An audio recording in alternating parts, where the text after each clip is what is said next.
Guys, we have Ian Armstrong, former global head of advertising at Jaguar Land Rover, Hayley Cochrane, who's head of digital at Mail Metro Media, Keane-Dawson, who's the board advisor on the Truth Agency, David Billings, who's the head of Programmatic at Accenture Interactive, and Burley, who's the global CEO of Billings.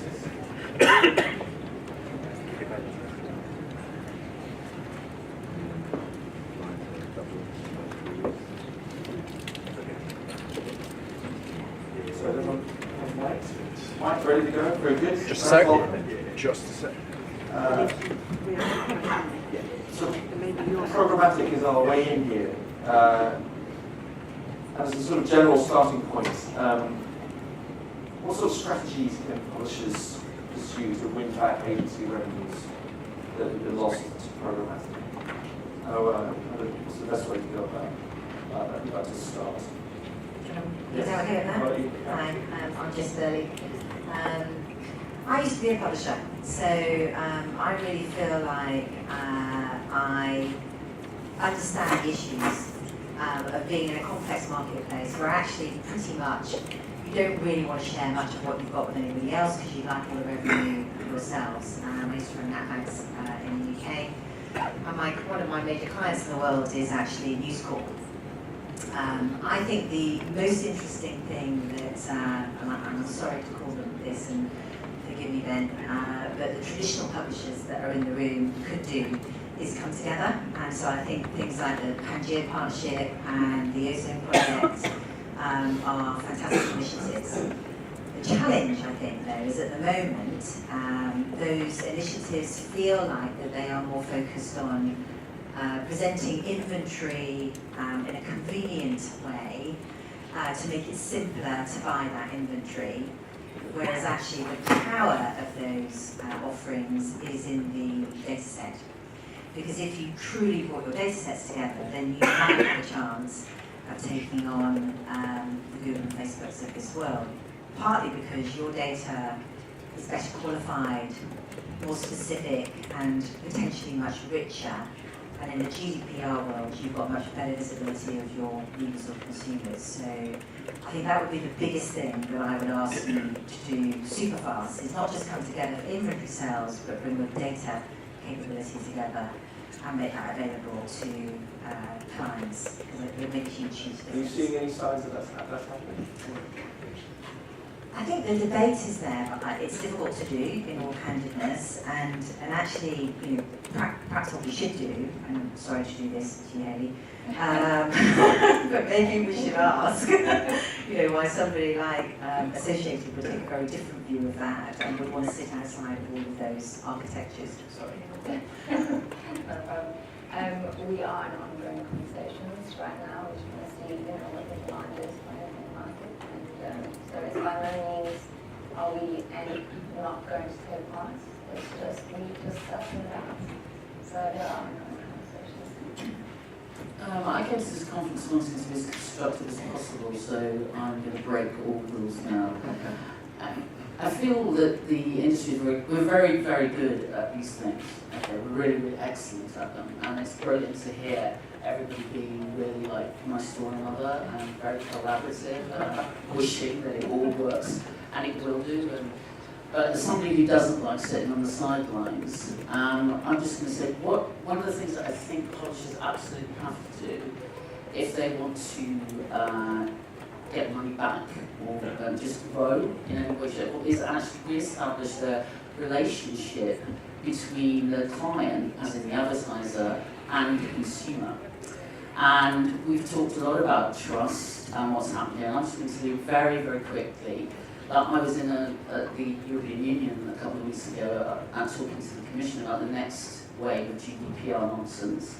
And one of the people there was a professor from the London School of Economics. She was telling me about some research she had just done, which was with parents of kids who use social media, and how the parents are telling their kids to lie when they log onto Facebook, when they log onto Snapchat, etc., and become somebody else. And one of the questions she was confronted with was this: parents are telling their kids to lie and then we worry about advertisers losing trust with platforms and with the consumer. So I think, ask yourself as a publisher, as a journalist, what can I do to actually sell more products for my advertisers and entertain and engage and inform my consumers, my readers? Because we're not asking those questions, we're far too focused on, we talked about earlier on, the panel talked about measurements and so on and so forth. There used to be this thing called attribution modelling when I first started off in digital. We don't hear about that very much these days. There are ways that we can be much fairer in terms of how we proportion out the revenues, and we don't look at it closely enough. Now I'm going to shut up. And I agree with you, absolutely. I mean, we have a very specific, agencies are critically important to us when we value the relationship, and we'll continue to deepen these relationships moving forward. But we've also got a very specific client focus, because we need to make sure we engage the market from a three-pronged approach. But we also need to make sure that we ask in market and educate the market on the value of premium publishers, because we know from CMO's perspective, from marketers today, everyone wants more transparency from the digital supply chain. It was once, and I'm an eternal optimist, I believe in that the pendulum was going to swing back and come back to premium publishers and context. But it was venture capital, ad tech, it shifted the buying method from premium publishers context to audiences and networks, cookies, device IDs, multiple data sources. But then we've had brand safety issues and ad fraud and hidden fees and compounded by GDPR and viewability and all of that stuff. And it shifted the industry back to another conversation, and that's back to premium publishers and context, but infused with the benefits of data and technology, to drive measurable results. I think the other big thing that we're talking about in this craze is that increasingly we're seeing advertisers want to take more control over their digital activities in the extreme sense that taking entire agency services in-house. Most advertisers aren't taking that leap. I don't think that's the right leap for most advertisers to make. It's a very difficult and complex thing. But what a lot of advertisers are doing is re-establishing relationships with different parties across the ecosystem. So 10 years ago, when digital made up maybe 5% of the advertiser's media investment, it made sense to outsource all the decisions, all the relationships to an agency who could handle that fairly complex environment. Now that advertisers, even CPGs, might be spending 40% plus of their media budgets on digital, they want to have more control, they want to have more governance over what's going on.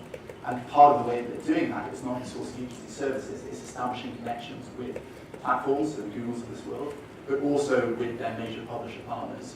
And Programmatic was quite guilty of disintermediating that relationship for quite a long time. But advertisers that have been smart about this are able to establish different types of value propositions with publishers. So when things were disintermediated by agencies, by platforms, so there's a big gulf between the advertisers and the publishers, you tended to see value propositions that were based on lowest common denominator type metrics, so that was things like price or increased reach. The smart advertisers that establish relationships directly with their key publisher partners, and it won't be something they'll do with every publisher, they're able to establish differentiated value propositions that might be based on things like specific data sets that publishers have that are of particular value to advertisers. If advertisers are able to broker those type of relationships and the publishers are able to go back directly to the people who are at the end of the day funding them, they're able to enter into new types of relationships that actually bring back a lot more revenue. I mean, they're not having to give away inventory at lower rates as the only way of establishing differentiated value. That's a really interesting proposition.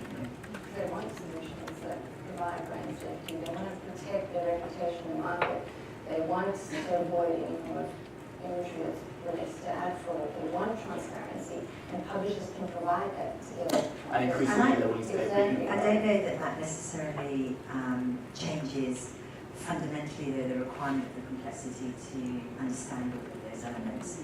And so our model is that what we've increasingly done actually is embedded teams inside our clients' organizations as marketing teams have shrunk because cost and effectiveness has meant that the marketing effort in very large scale organizations has been asked to lose headcount. What we've ended up doing is putting our teams directly sat next to the marketing teams. And that has done two things really. I think one, it has facilitated a better dialogue with publishers because the agency connectivity to those publishers, I think, is a very rich and positive relationship.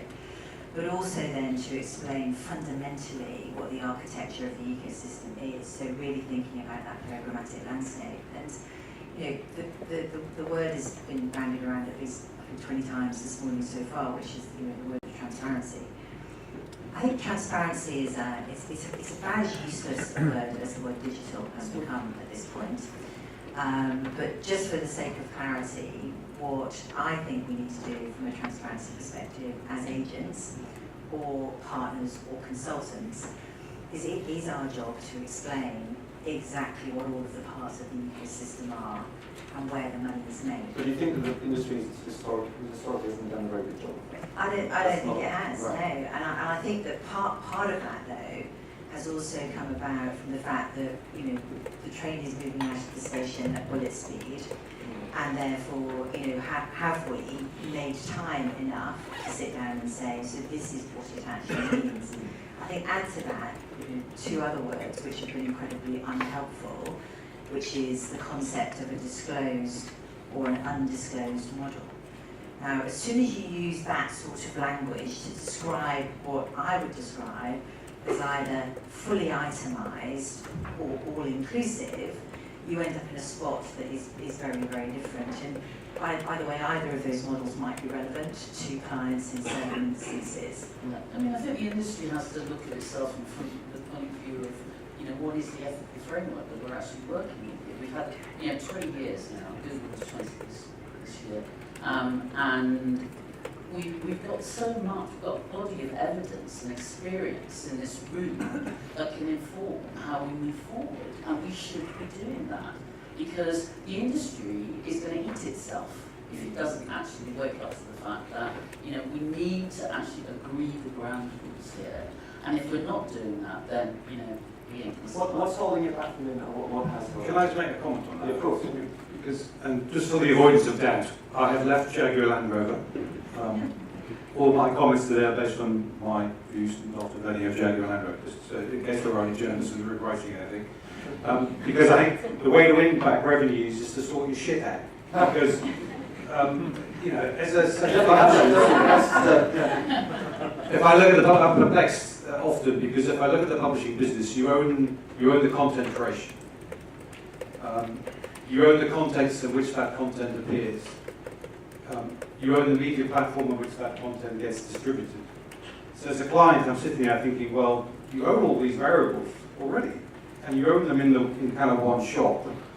And so, but yet I feel an insecurity of constantly looking behind you at someone else who's catching you up and worrying whether they're going to overtake. And yet, if all we did was concentrate on making better stuff, being more innovative, being more creative, having better relationships with clients, and building those relationships, then I think people will gravitate towards good ideas. And you've got to create that environment. But I feel as though we're becoming obsessed with someone else who's about to overtake us. And so have the confidence, have the culture, have the leadership, have the direction, have the clarity within the organisation. You know, I look at James Wildman in Hurst, I look what he's doing there. He's doing an amazing job. He's building a culture, he's creating clarity, he's setting a direction, he's got great leadership. The business is kind of is doing well, and I think we've got to be confident in ourselves that actually that's possible, and there are businesses that are doing that, and not being obsessed with someone else who's about to overtake. I think it's a bit of both. It's having that confidence, but also necessity, some other invention, and now more than ever before, I think everyone in the ecosystem is in fear of being disrupted. I don't think the whole ecosystem is going to meet itself, because advertising is not going to go away, consumers aren't going to stop spending money with retailers. I think advertising, as we know it, is very much under threat, and I think that we would be if we're in denial about that, then we're not telling the truth, right? But you're still going to see money flowing into the ecosystem. But it kind of is. But how how we interact with consumers, okay, is, you know, fundamentally changing. Yeah, that's just, you know. And we have to change with that. Right. I mean, if you look at how fast the landscape's moving, We need to clearly define two overarching themes for the range. The first is consumers on control. They want what they want when they want it on whatever device they want it from, predominantly on the phone. They can access content while they're flying 30,000 feet in the air going 400 miles per hour from a plane. They can wake up in the morning and go, okay, Google, tell me about my day. It's an always on-demand society. They want to be inspired, they want to be entertained, they want to be informed, they want their privacy protected, they don't want to be creeped out. And then almost contradicting to that, your brands and marketers are in control because they want big ideas, they want efficiencies at scale, they want marketing solutions aligned to how consumers consume media in a modern world, and we know that's changing every single day. They want evidence-based marketing solutions, so data and insights. They want to connect with those consumers and influence them at every stage in their path of purchase because they want ROI, they want sales, and they want this with brand safety and viewability and first-party data at scale. Also pretty darn demanding. So when publishers, we sit somewhere in the middle of all of that complexity, but this also shows why it's so important that consumer attention and loyalty is so key in this day and age. But we are in a unique position to solve for that equation because we bring good stories to people. To your point, we bring good stories to people, and storytelling will always persevere, and technology has enabled us to tell their stories in more meaningful ways than ever before. And it's enabled us to understand our audiences in a different way. Who are they? What are their interests? How do they operate across platforms? What content and messaging resonates with them and why? And we can use that to educate the market on the power of publishers. And what our, and I think that's what we're going to do. The market's lost sight of the importance of traditional publishers, and that's where we as publishers and we all have to start pushing that. Do you think, has the market become obsessed with scale at the expense of everything else, the context or Scale is always going to be important, but it's engagement says more. I think the market's become obsessed by cost. Yeah. So I think that the intervention of procurement in many processes in this area has meant that we've lost sight of performance or quality or outcome. And equally, I think there are any procurement people in the room, so I'll apologise in advance, but I think the lack of knowledge often in the procurement capability when they're looking certainly at media means that you end up in a situation where they're looking at unit price, not overall effectiveness. And the separation of those two things means that you end up in a pretty tough spot, particularly if you're a publisher, because the downward pricing in terms of your evaluation of your inventory is put under pressure. The agency services, by the way, end up being converted into a percentage or a couple of percent of commissionable income, which if any client in the room thinks it's possible to fund a team with PhDs in it at 2%, clearly you're wrong. And then the third piece is that on the platform play, why do you end up with complex ecosystems that take slithers of income from every layer of the process? Well, it's because procurement has pushed it down to the floor on what is the unit price level of the assessment. And therefore, I would be lobbying that we need to get to not only a framework that we've agreed, and I completely agree with you, Mary, that we need to get that absolutely documented and signed up to. What we also need is a series of qualifications in the procurement industry that nobody can procure in this sector unless they have passed those qualifications. Otherwise, we end up with a unit price only approach. I think I agree that's kind of the dominant position today, but I think we're increasingly seeing a change. We've heard Mindshare telling us that they're increasingly being tasked by their clients with business outcomes, that they're thinking about delivering presentations that make sense to the CFO, and I think that's something new. We see that the average tenure of a CMO today, I think, is something like 2.5 years, and it's dropping. And a big reason for that is that there's a newfound demand for business accountability for CMOs. It's no longer good enough to produce a beautiful advert that sits on TV. You need to do two things that you didn't have to do 5 or 10 years ago. One of those is deliver a business outcome, because things are more measurable, and because the CEO and the CFO are demanding it. And the second thing is delivering that by creating a consumer experience that's much more complex and has to sit across many more platforms than it did just a few years ago. And that's a really difficult situation for the CMO to be in. And I think increasingly we'll see procurement's always going to have that voice in media, but I think that pressure on the CMO will start to filter down into media procurement discussions, and hopefully that's going to be a positive thing for the industry, because it will allow everyone to do a better job. If they're delivering value, that will be paid for. But there's a danger, isn't it, that and I wholeheartedly buy into we've got to get better relationships with finance organisations, and the IPA, we've done some work on that recently, and it's really good. The cynic in me says actually the CFO is getting more involved because they've lost trust in their CMO, because historically the CMO keeps going, I need more money, and then there's a conference room somewhere in London today, no doubt, with a bunch of finance people in. Again, you never guess what the marketing boys have asked for now. They've only asked for more money, and they don't even know where half of the stuff they're spending goes anyway. And so there's a massive cynicism there that actually I think CFOs are getting involved because of that. And we need to make sure that the CMO doesn't get kind of put to one side and put out to grass. And I think we need to talk about language, but we've got to grow businesses that are strong and they're consumer-led and content-led. I think to your point about the involvement of the CFO has always been involved. I don't think there's any doubt about that. But I think with the accountability, in the corners of digital in particular, that we solve this kind of concept that everything can be counted. So therefore, and one of the things that I think, going back to my desk with the ethical framework, is that I really believe that if we've got to be very careful as agencies that we don't sort of fix the dashboard so it tells the clients what we know they need to see so that they get their bonuses or they meet their KPIs. And that's a very difficult conversation to have with clients. But it's something that I think we just have to be far, far braver about. And I think clients, and to Ian's point about his recent decision to not be at Jaguar, he was formerly at Honda and actually was one of my clients many years ago. And that was a brave client, and I don't see a lot of brave clients these days because they're all chasing the CFO, in terms of making sure they are seen to be accountable. And as an industry, we have to help our clients far, far more in terms of actually showing them how we can sell products for them. And I know it sounds unusual for me to agree with Mindshare, but I do agree with Helen. We have to be much more commercially accountable.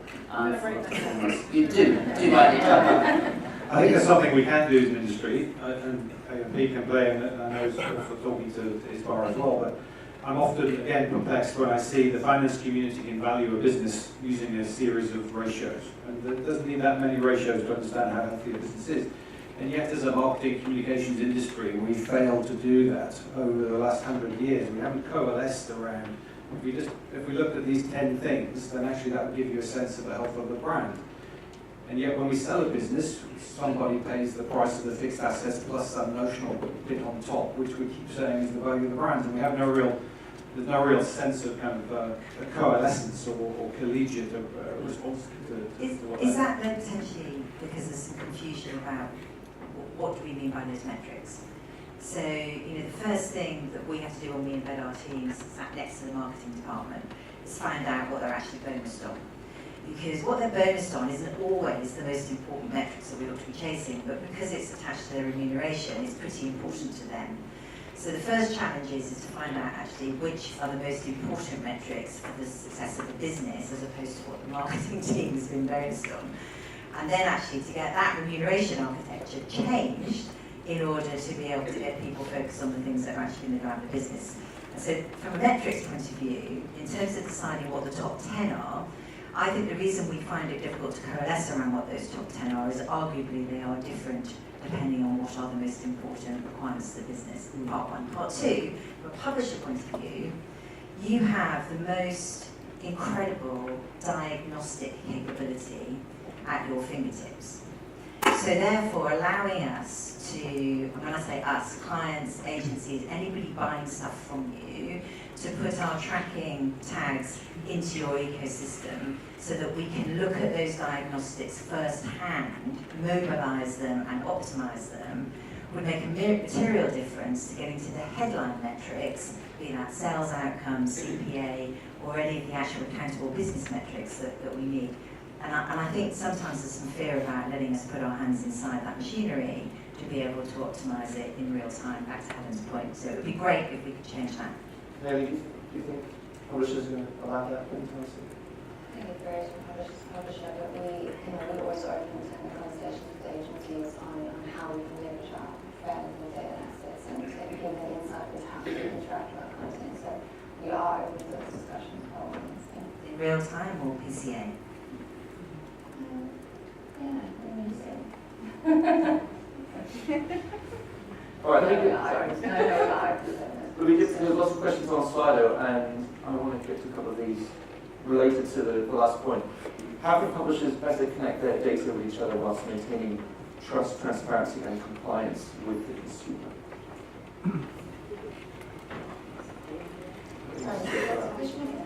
How can publishers work together with their data while addressing or maintaining trust, transparency, and consumer compliance?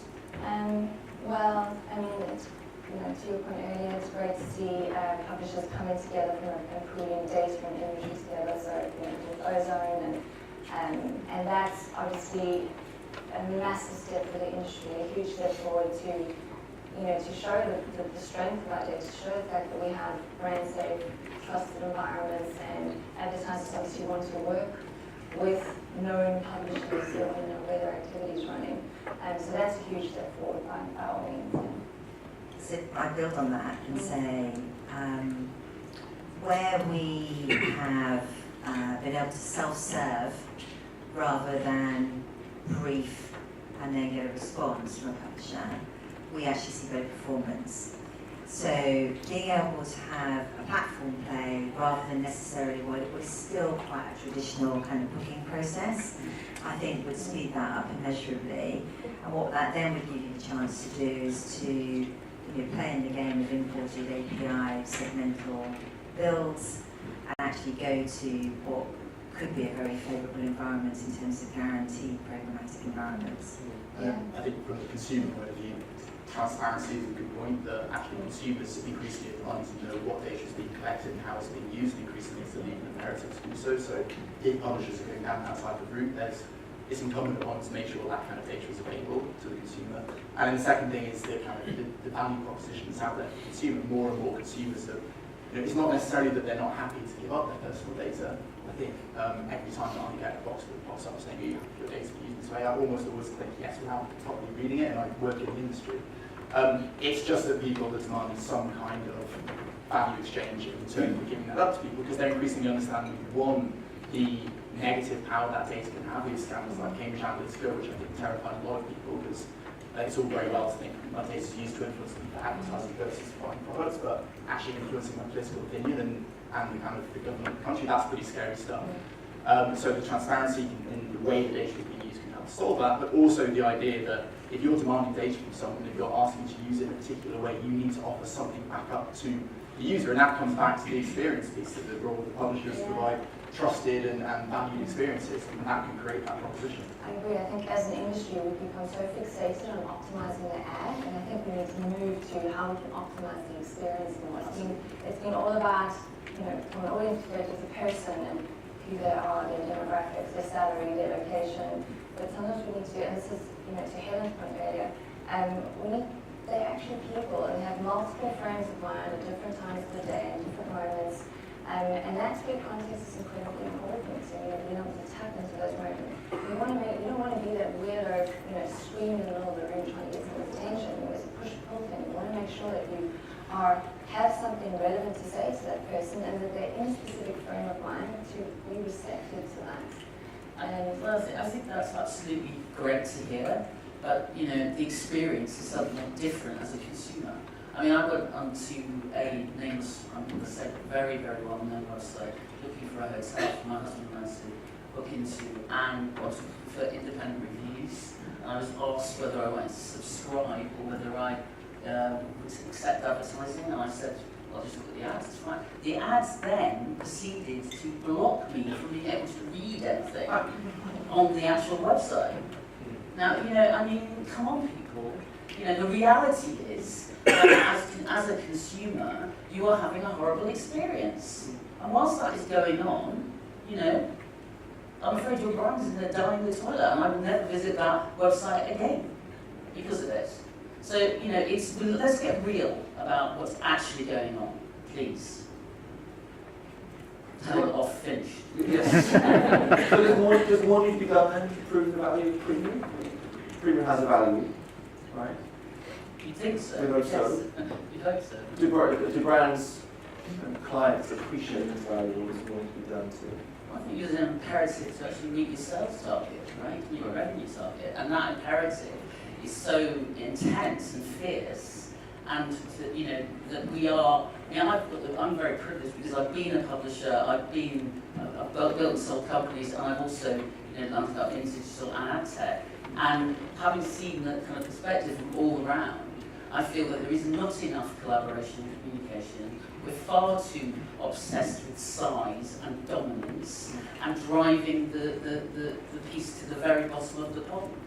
And we've lost sight of actually, someone had a slide earlier which said readers have values. Well, I think as an industry, we need to actually shape up our values and communicate them more directly to our readers.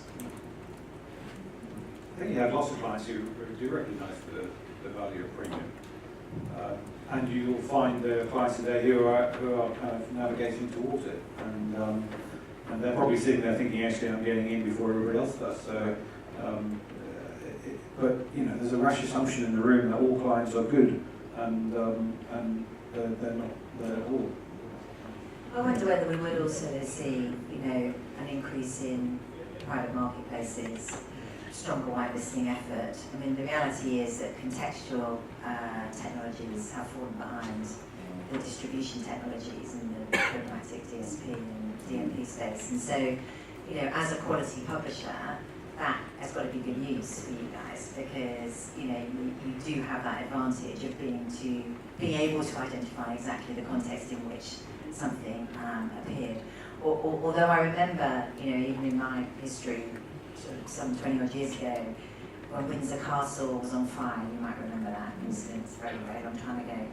And there was an ad for a large grocery retailer. It was at Christmas time, it was about 2 weeks before Christmas. And the ad said, light up your Christmas, which is a perfectly valid line. However, it appeared on a DPS in the Daily Express that I was working for way back then, next to the burning of Windsor Castle. So whilst the environment, i.e. the newspaper, the publication, the actual quality of the audience was right for that grocer, and that grocer had a long-term relationship with it, the opportunity to put it in the wrong place with the wrong headline on the wrong day was still there. And so I think there's, we have also become obsessed with the ad fraud and the brand safety issues because of the terrorism and criminal activities. But we should also remember the other stuff, which is the kind of basic rules of, right audience, right place, right message. Private Eye has a whole section dedicated to this every week, isn't it? About contextual ads running inappropriately next to certain news items. I mean, I saw some technology yesterday that Oracle are building, and I think you'll find that it's very close. It's really coming, and I think it'll be here a lot sooner than we think. A little bit like AI. It's going to be here a lot sooner than we think. But I mean, in terms of the problem you're talking about there, I mean, the worst of it is the fact that so much revenue is going into the hands of criminals, and we absolutely can't forget that, because that's certainly the focus of the European Commission right now. Can I get another popular Slido question here? Collective cynical sigh in the room when Jessica asks for access to data. How can agencies reassure or prove that everyone will benefit? So it actually relates to a question that was to do with when are agencies going to use more sophisticated information in order to prove to their clients the performance. That was an earlier Slido question. So I think that agencies are charged all the time, actually, with multi-touch attribution. We actually talk about it all the time. It might be a feature of the fact that quite a lot of our clients are performance related, i.e. they're looking for subscriber and membership outcome. And therefore we do need that data to prove to the client that actually the outcomes that have been driven by the places that we put the messaging in, be it content or advertising. And so actually I think we're invested in that jointly, because if we can prove where we placed the stuff that we bought did the job that it was meant to do, you'll get more of it. Without it, the truth is we can't, and what happens is the more distant you become from that multi-touch attribution environment, the more the client says, I'll tell you what, I can't tell whether that worked or not, so I better not do that anymore. And that also relates to the brand debate versus sales debate. The less we can prove, the less brand advertising gets its place in the sun, and the more that we converge to just basic self-converting messaging, which is a bit disappointing for all of us. The biggest shift to see at the moment, not here yet, but coming, I think, for everyone in the room, is the better measurement becomes, obviously, the more budget you can justify as long as the measurement is telling the right story and showing you that actually the investment you're making has a strong return. The data that can be aggregated from publisher sites is one component of that. You mentioned that a lot of your clients are performance clients, so it's really important. Increasingly, we're seeing big FMCG and CPG type clients, the ones that spend really, really big bucks. Again, it kind of comes back to the other point of the relationships they're establishing, going directly to retailers, and in some instances leveraging the threat that they both see from Amazon. So CPGs, FMCG seeing a threat that Amazon is going to tap into their profit pools either by releasing white label brands or just by squeezing the value chain themselves. And obviously the threat that retailers see from Amazon as well. Once CPGs can start to connect directly with either online and beyond with offline sales that retailers are making, so you know that this ad that I've shown you has actually resulted in a sale, you'll start to see more trade marketing budget and shopper marketing budget come into what's traditionally kind of sided off as advertising budgets. Some of that will obviously go on to retailer sites, so Amazon's going to get a good slice of that, I imagine, and other retailers will as well, but some of that will also filter through onto publisher sites.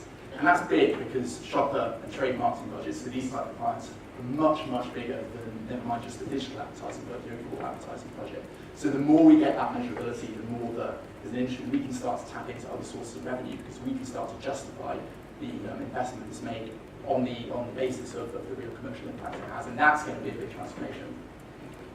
An anecdotal thing, one of my biggest mistakes when I was at Honda, which was a real shame, but I tried to make a decision because I was a thrusting young kind of executive who needed data to make decisions. And I was asking what was the value of running an outside back cover on the Sunday Times Star magazine or Sunday magazine or whatever. And at the time we were producing some nice work, which were little kind of poster sites, beautiful Honda stuff that would sit around on your coffee table for a week. People would see it, they'd kind of keep repeating, see it. And because no one could give me any data to say, actually, this is the value of that, then I said, okay, well, we're pulling out of that. And it was one of the biggest mistakes I ever made, I think, of when I was at the Honda business, because we lost something. And I can't really describe what that something was, but it was a piece of magic, it was a piece of emotional feeling. It was a way of telling a story repeatedly to whoever kind of was looking at that thing. And just a word of caution, we because of the proliferation of data and the ability to measure it, I'm reminded of the McNamara effect. Robert McNamara was the Secretary of State in the US during the Vietnam War, and he did the numbers. We kill more of them, therefore we must be winning. The whole point was, to the earlier discussion this morning, you've got to measure what's meaningful. We're obsessed with measuring more transactional elements of the so-called notional funnel that doesn't exist, and not the top stuff. I felt a moment of shame having left Honda, having pulled out of that piece of business, because it was a way of describing some of the philosophy and the storytelling of the brand and the organisation that actually was massively powerful for that brand at that point in time. And so we just need to temper our enthusiasm. We're here to make investment decisions for the brands that we're working to make sure they're stronger when we leave versus when we start. And we do get obsessed with the data to some extent, when it's massively important to get it because of the technology. But we also need to recognise as brand owners we're there to kind of nurture and to grow and to develop. I think if John Hayley was here, he'd probably give you a round of applause for that. So that's talking the same. But we're out of time. I'm afraid we can't be sure to talk about this for the rest of the morning. But guys, thanks so much for all of your